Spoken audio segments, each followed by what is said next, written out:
দেখো বন্ধুরা, আজকে আমি বানাবো লাউ দিয়ে লাঠা মাছ। তার জন্য দিয়ে দেবো কড়াইতে তেল। মাছগুলোকে ভেজে নেব। তেলটা গরম হয়ে গেছে আর মাছগুলোকে দিয়ে দেবো।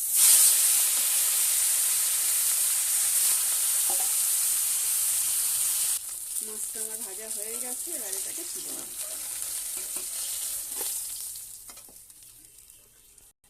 দিয়ে দেবো কড়াইতে একটু তেল আর বড়িগুলোকে ভেজে নেব।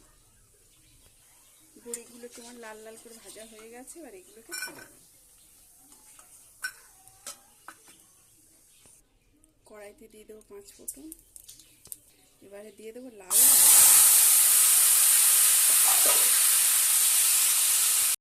দেবো লবণ,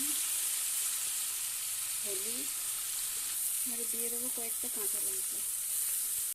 এবারে দিয়ে দেবো জল।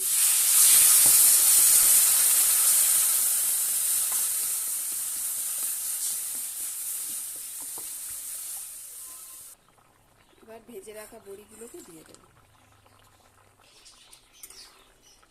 আলু, লাউ, বড়ি সব সিদ্ধ হয়ে গেছে।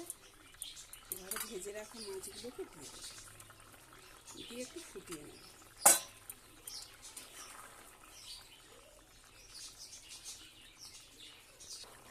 হয়ে গেছে আমাদের তরকারি। এবার এটাকে নামিয়ে গ্যাসটা অফ করে দেবো।